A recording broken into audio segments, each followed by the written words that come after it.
자, 오늘 본문 말씀은 마태, 마가, 누가복음에 나와 있습니다.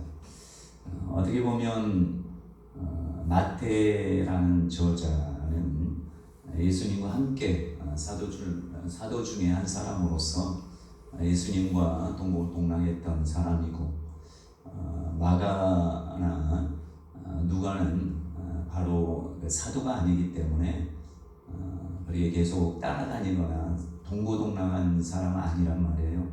근데 우리가 신학교에 배울 때는 마가복음을 제일 먼저 썼다 이렇게 얘기하는데, 먼저 쓴 게 중요한 게 아니라 누가 더 가까이서 봤느냐가 어떻게 보면 중요할 수도 있겠죠.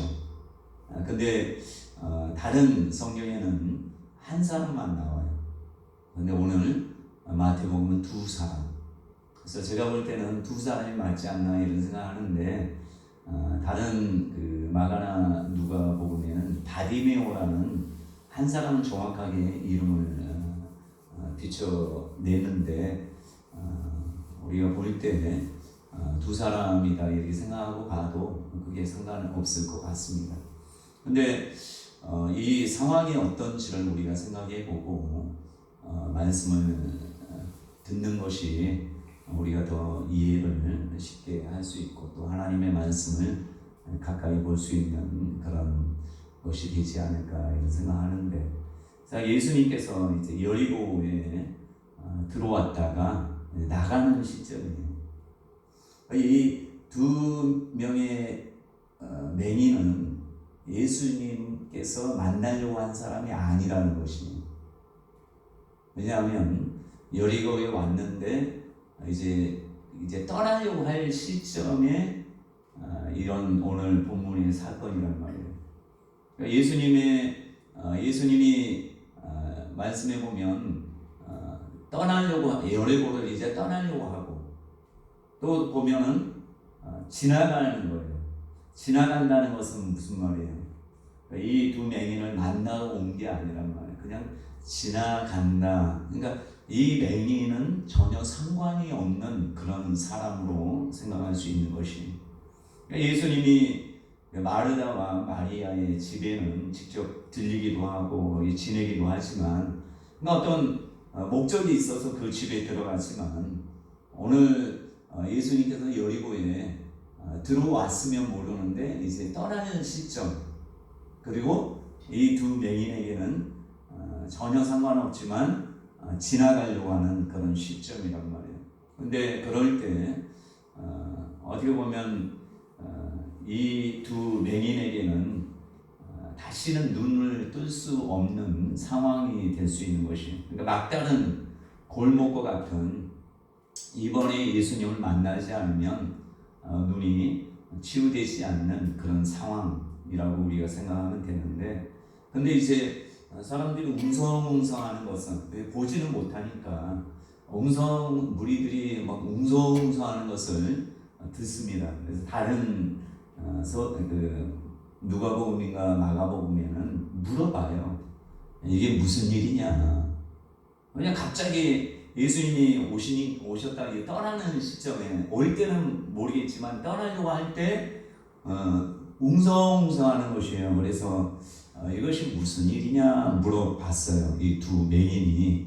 그랬더니 사람들이 나사렛 예수다 이 얘기를 한 거예요. 그 얘기를 듣고, 이번에 예수를 내가 만나지 않으면 내 병은 치유되지 않겠다. 다시 떠나면 볼 수 없을 수도 있다. 이럴 때 이 두 맹인이 예수님을 보고, 어디 있는지 모르잖아요. 무리 가운데 이게 웅성웅성하는 소리만 들리지만 보이면 예수가 저분이다 이거 알지만, 모르기 때문에 이 맹인이 할 수 있는 일은 뭐냐? 소리를 내는 것밖에 없어요. 보인다면 뛰어가서 가겠지만 보이지 않고, 또 사람들이 막고 있고 어떻게 해야 될지 모르는 상황 가운데 이들이 할 수 있는 것은 나사렛 예수여 주여 우리를 불쌍히 여기소서라고 얘기해요. 주여 우리를 불쌍히 여기소서. 그때 그 전에는 사람들이 나사렛 예수다 이렇게 친절하게 얘기했는데 갑자기 두 맹인이 소리 지르니까 주변에 있던 그 무리들이 많은 사람들이 이들을 꾸짖어요. 야 조용히 해, 시끄러워. 그럴 때 이 두 맹인이 더욱더 소리를 질렀다고 해요. 이들의 상황이 어떤지 우리가 생각해 본다면 자기들은 눈이 낫기를 간절히 원하는데 그전에는 소식을 들었을 거 아니에요. 예수만 만나면 내 병이 치유될 것이다. 왜요? 그 전에도 뭐 나병 환자도 치유받고 또 소경도 치유받고 또 죽은 자도 살리고 이런 소식을 들었기 때문에 그 나사렛 예수가 또 다윗의 자손이라는, 그러니까 메시아라는 이 생각을 가진 것이에요. 그렇기 때문에 우리가 예수를 만나야지만 우리의 소원을 아뢰 수 있다. 그런 마음으로 사람들이 뭐라 하든지 간에 나를 불쌍히 여기소서, 우리를 불쌍히 여기소서 하면서 간절하게 큰 소리로 부른단 말이에요. 자, 예수님께서는 지나가시는 중이고 또 떠나시는 중이란 말이에요. 자, 하나님이잖아요. 예수님은 하나님의 발걸음을 멈출 수 있는 사람은 축복된 사람이에요. 자, 거지예요. 그냥 맹인만이 아니라 거지, 구걸하던 사람이란 말이에요. 거지면서 몸이라고 깨끗하겠어요? 또 맹인이에요. 그런데도 불구하고 이 사람들이 예수님의 발걸음을 멈추게 했단 말이에요. 사람들은 시끄럽다 할지라도 이 두 맹인이 지금까지 선한 일 했는지 안 했는지 우리는 모르잖아요. 예수님은 그걸 따지지 않고 어떤 사람에게 머물러 설 수 있는가를 우리가 생각해야 돼요. 자, 예수님께서 이 땅에 오셨을 때 죄인을 부르러 온 것이라고 하셨고 의인을 부르러 온 것이 아니라 죄인을 부르러 왔다 하시고 또 맹인이나 저는 자나 모든 불쌍히 여기는, 그러니까 스스로가 교만한 자가 아니라 하나님 앞에 나는 불쌍한 영혼입니다 이런 마음을 가진 사람들의 그런 사람들의 발걸음, 그런 사람들의 소리에 귀를 기울이시는 분임을 우리가 알 수 있는데, 자, 여러분 한번 생각해 보셔요. 그 성전 미문에 앉아서 나면서부터 안중뱅이 된 자가 사도행전 이제 2장인가 거기에 치유받잖아요. 사도 베드로와 요한이 성전 미문에 있는 이 사람을 보고 치유하는 그런 내용이 나오지 않습니까? 근데 이 사람은 그 전에도 예수님에 대한 소식을 들었을 거 아니에요. 그런데 예수님이 예루살렘 성전에 많이 지났음에도 불구하고 치유를 못 받았어요. 왜요? 예수님은 목적이 누구를 치료하러 가는 경우보다는 그냥 예루살렘 성전에 갈 때 그냥 가시는 거고 또 내려올 때 내려오시는 거고, 사도 베드로는 눈여겨봤잖아요. 구걸하니까 눈여겨봤지만 예수님은 일부러 가서 원하지 않는데 일부러 가서 치유하거나 그러신 분이 아닐 수 있단 말이에요. 안 그랬으면 이미 수백 번도 예수님의 소식은 듣고 했지만 왜 사도행전에서야 비로소 치유를 받느냐. 이 맹인 바디메오나 함께 있던 사람은 하나님 앞에 또 예수님께 나를 불쌍히 여겨달라고 해요. 여러분, 나를 불쌍히 여겨달라는 사람은 주변의 상황에 크게 영향을 받지 않아요. 왜요? 내가 죽고 사느냐의 문제니까.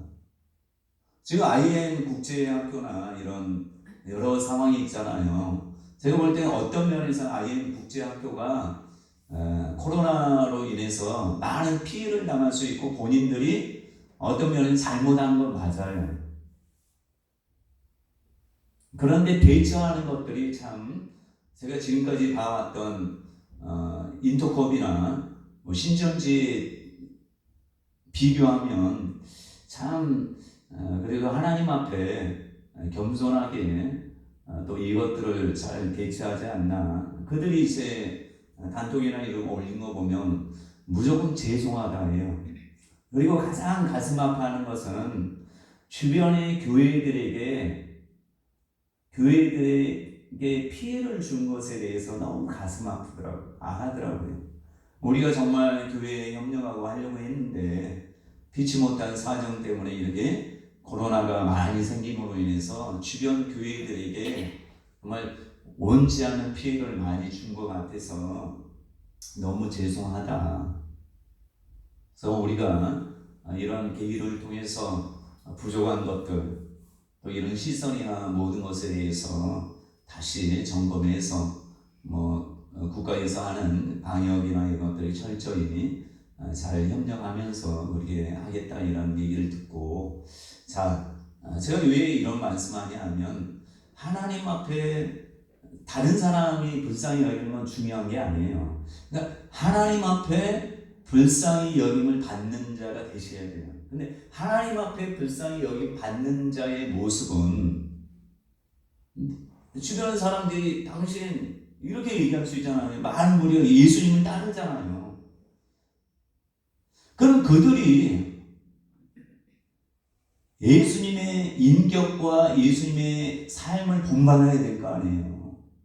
그렇다면 어떻게 해야 돼요? 그러게 나사렛 예수여 우리를 불쌍히 여기소서 할 때 어떻게 해요? 길을 쫙 북혀주면서 야 정말 너 같은 사람을 하나님 만나러 왔어. 예수님이 그런 분이야 라고 하면서 길을 쫙 터주면서 그렇게 하면 얼마나 좋겠습니까? 근데 그렇지 않다는 말이에요. 그러니까 이 백인들이 생각할 때 그러니까 야 당신들은 예수를 그렇게 주구장창 따라다녔으면 어떻게 우리에게 이렇게 할 수 있어?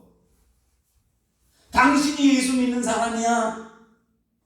라고 하면서 막 그들을 막 대판 싸우고 예수님보다도 대판 싸워서 이들을 물리쳐야지만 예수님께 가니까 그렇게 생각할 수 있는 거 아니에요.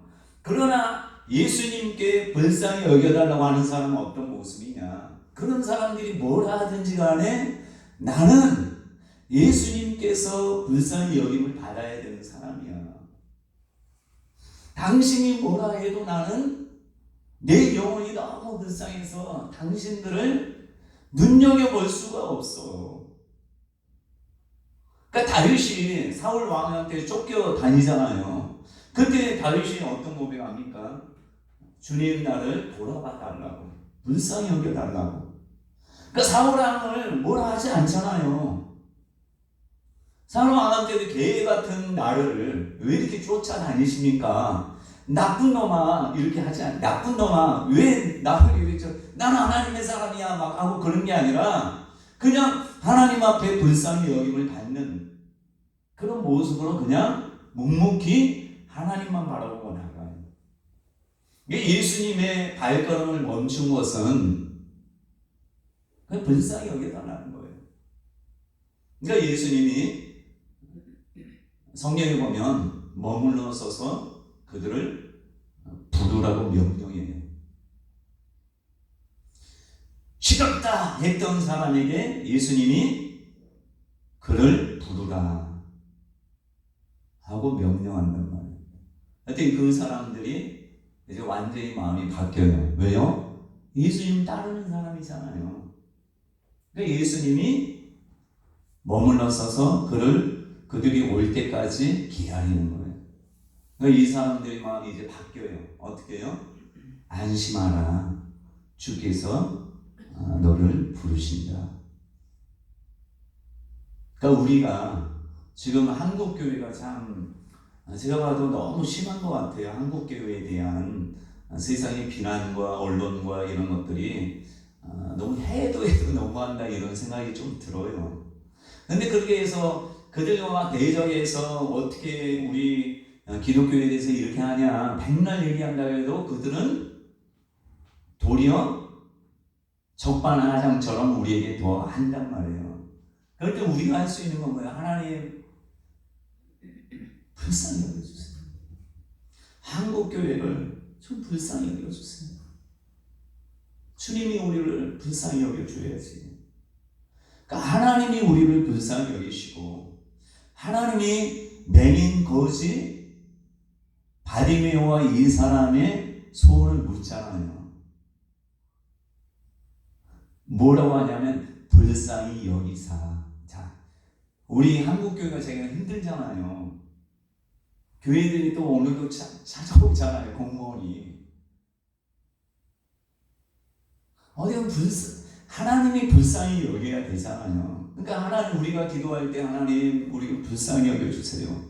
예배도 정말 마음껏 뭐 부르짖고 기도하고 할 수 있는 것도 눈치 보고 해야 되는 이런 상황. 하나님 우리를 불쌍히 여겨주세요.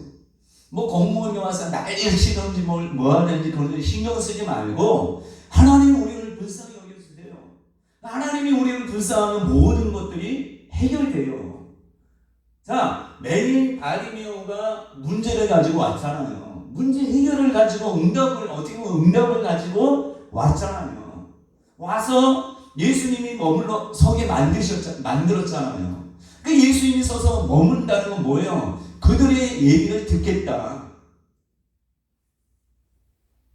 불쌍히 여기시냐? 불쌍히 여기면서 너에게 너의 소원이 뭐냐? 눈을 보기로 원하나이다. 네 소원대로 되리라. 다 해결되잖아요. 여러분, 지금 시대는 제가 볼 때는 하나님 앞에 그냥 하나님 여러 가지 뭐 이거저거 따질 것이 아니라 뭐 기분 나쁜 일도 있고 예수님 믿는 데 있어서 많은 것들이 있단 말이에요. 그냥 하나님 향해서 불쌍히 여겨달라고. 하나님 나를 좀 불쌍히 여겨주시고 또 이 교회를 불쌍히 여겨주시고 또 한국교회를 불쌍히 여겨주시고 하나님 아버지 예수 믿는 사람을 좀 불쌍히 여겨달라고.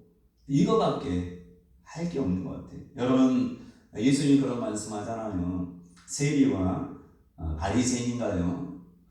이 둘의 기도를 비유를 들면서 바리새인을 얘기를 하시잖아요. 바리새인이 성전에 와서 자랑하잖아요. 하나님 앞에 나는 일주일에 한 번씩 금식하고 11조도 드리고 저 세리와 같지 않다 이렇게 하면서 자부심을 가지고 기도하잖아요. 근데 이 세리는 성전에 와서 감히 하늘을 쳐다보지 못하고 하나님 나를 불쌍히 여겨주세요. 나는 죄인입니다. 하나님 나를 불쌍히 여겨주세요 라고 했다고 예수님 말씀하면서 누가 성전을 나올 때 의롭다함을 얻고 나가느냐라고 하시면서 세리다 이렇게 말씀해요. 그러니까 예수 믿는 사람은 저건 손해보는 것 같아도 하나님이 계시잖아요.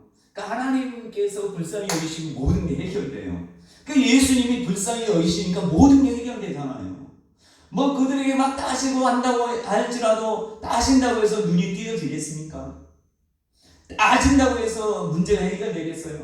여러분 정부에 따지고 뭐 국가에 따지고 예수 안 믿는 사람에게 따진다고 해서 문제가 해결될 것 같으면 우리 예수 믿는 모든 사람이 뭐 청와대 앞에서 데모하고 해야 되는 거 아니에요? 근데 여러분 데모한다고 해서 해결됩니까? 안 되잖아요.